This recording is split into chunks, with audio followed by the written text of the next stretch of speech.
저는 14개월 딸아이를 둔 아기 엄마입니다. 겸 당일 6대 후에 소파에 누워있다가 겸 선포를 보고 바로 법조문을 확인하였습니다. 민주당이 다수당인데 금방 해제가 될 텐데 대통령이 검사인데 그 사실을 모를 리 없을 텐데 도대체 이게 무슨 상황인가? 역시나 금세 국회 해제 의결이 있었고 계엄은 해제되었습니다. 다음으로 찬찬히 읽어보았습니다. 제가 임신과 출산과 육아를 하느라 몰랐던 민주당이 저지른 폐악을 일당 독재 파쇼 행위를 확인하고 아이와 함께하려고 비워둔 시간을 나누어 이 사건에 뛰어들게 되었습니다. 저는 개몽되었습니다. 체제 정복을 노리는 반국가 세력이 준동하고 있습니다. 약 4개월 전 선고된 민주노총 간첩 사건에서 최근 우리 사회의 모든 갈등이 간첩들의 지령에 의하여 일어났다는 사실을 확인할 수 있었습니다.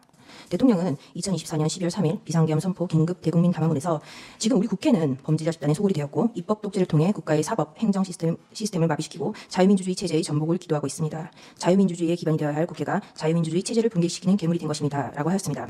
또한 저는 북한 공산 세력의 위협으로부터 자유 대한민국을 수호하고 자유 헌정 질서를 지키기 위해 비상계엄을 선포합니다. 라고 하였습니다. 지금 현재 국회 현황입니다. 의제 233호 중에 69입니다. 국회의원 300명 가운데 7.6%인 23명이 국가보안법 위반 전과를 가지고 있다. 더불어민주당 19명, 조국혁신당 2명, 국민의힘 1명, 무소속 1명. 최초 당선인 기준으로 현재 구속된 조국혁신당 대표도 포함하는 수치다. 이 중에서 징역형을 가장 길게 받은 사람은 민주당 박선원 의원과 진성준 의원이다. 박선원 의원은 반미학생운동 조직 삼민투, 민족통일, 민주쟁취, 민중해방투쟁위원회 위원장으로 1985년 미국 문안 점거 사건 배후 인물로 3년을 감옥에서 보냈다. 문재인 정부 때는 국가보안법 전과자 출신인데도 국가정보원 기획조정실장 1차장을 역임했다. 정청래 의원은 1989년 한미 FTA 반대를 목적으로 주한미국 대사관을 점거하고 폭탄 투척 및 방화를 기획한 혐의로 징역 2년을 살았다. 제22대 국회 국가보안법 위반 전과자 당선인 명단은 그러니까 다른 범죄가 아닌 국가보안법 위반 전과자 당선인 명단입니다. 민주당 이하경, 윤후덕, 이용선, 김남근, 박선원, 정태호, 김빈석, 서영교, 이인영, 김태년, 정청래, 오기영, 이연희, 진성준, 박홍근, 송재봉, 윤건영, 김성회, 박상혁입니다. 그리고 조국혁신당, 조국, 정춘생, 그리고 국민의힘 최영도, 무소속 김종민입니다. 의제 233호증 70호증입니다. 이재명과 경기동부연합의 관계에 대하여 기사하고 있습니다.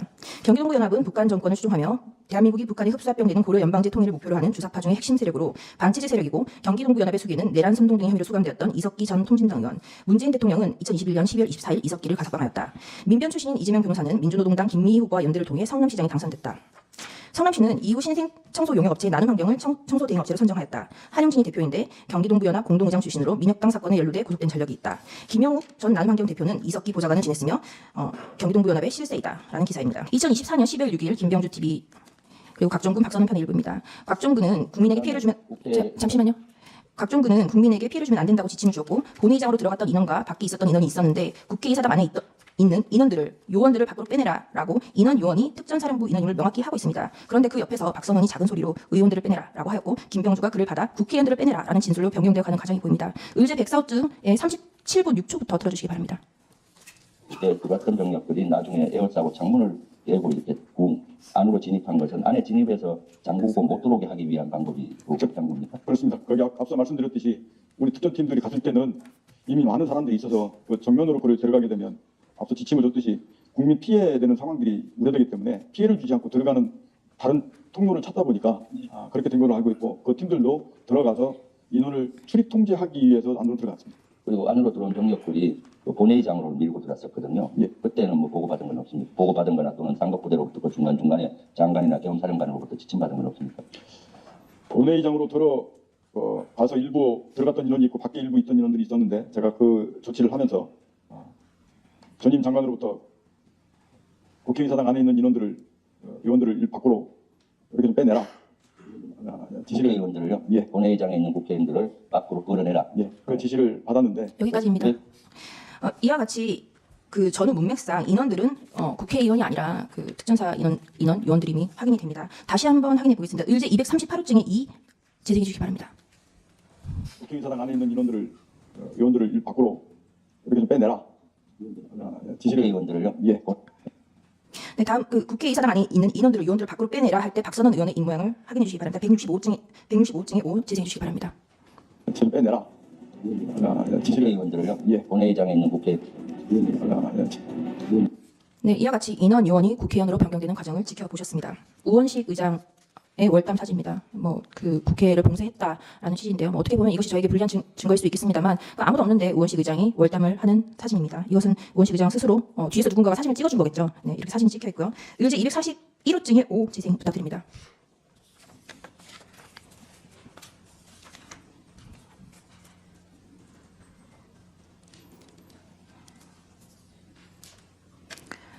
이 영상은 이재명 의원이 계엄이 선포되고 운전을 해서 국회에 들어가는 영상을 라이브로 유튜브 라이브로 방송한 그 영상의 일부입니다. 소리는 원래 녹음되지 않았고요. 차에서 내려 계엄이 선포되었지만 길에 계엄과 관련된 어떠한 인연도 없고 인원도 없고 아무도 없는데 혼자 스스로 월담을 하는 장면입니다.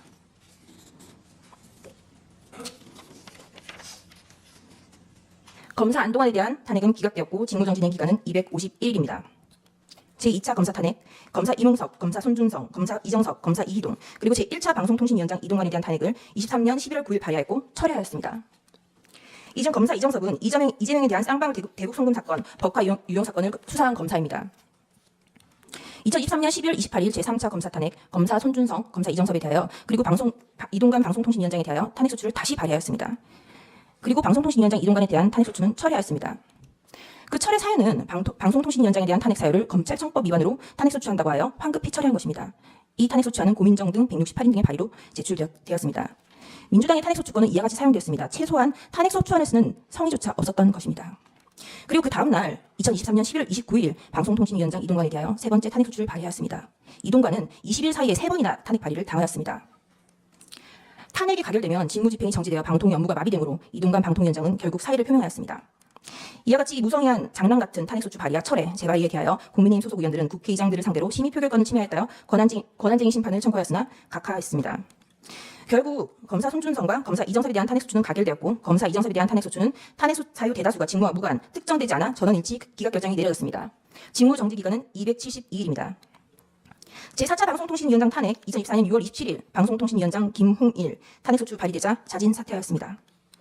제4차 검사 탄핵 2024년 7월 2일 검사 박상용, 검사 강백신, 검사 엄희준, 검사 김영철에 대하여 탄핵 소추 발의가 있었습니다. 검사 강백신은 이재명에 대한 대장동 백현동 사건을 수사한 검사입니다. 검사 엄희준은 이재명에 대한 대장동 백현동 사건을 수사하고 이재명에 대한 구속영장 청구를 한 검사입니다. 검사 김영철은 민주당 전당대회 돈봉투 사건을 수사한 검사입니다. 검사 박상용은 쌍방울 대북송금 사건의 수사 검사입니다. 검사 박상용의 탄핵 소추 사유입니다. 민원인 대기실 바닥에 설사를 하고 벽에 대변을 발랐다. 이화영에 대하여 이 보이는 영상 녹화실에서 연어회와 종이컵에 소주를 따라주고 진술을 회유하였다.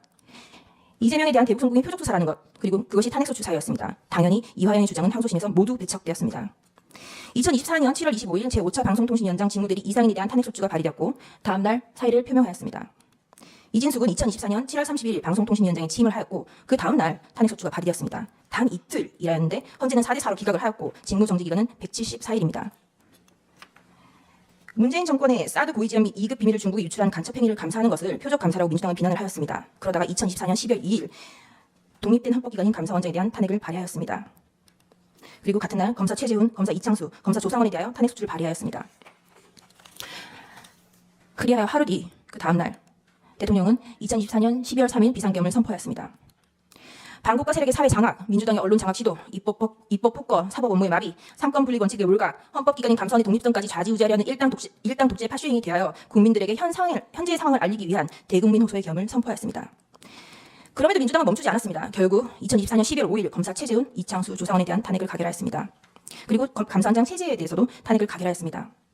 감사원장의 탄핵 사유는 구체적으로 특정되지조차 않았고 검사 3인에 대한 탄핵 소추 사유도 모호하다고 지적을 받았습니다. 2024년 12월 4일 피청구인에 대하여 1차 탄핵을 발의하였고 그 사유 중 일부는 중국, 러시아를 적대시하고 일본 중심의 기이한 외교정책을 고집한다라는 것이었습니다.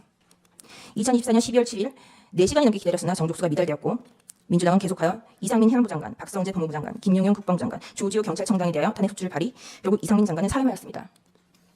대통령에 대한 탄핵이 쉬이 이루어질 것 같지 않자 한동훈에 대한 체포설, 정치인에 대한 체포설, 판사에 대한 체포설이 난무하기 시작하였습니다.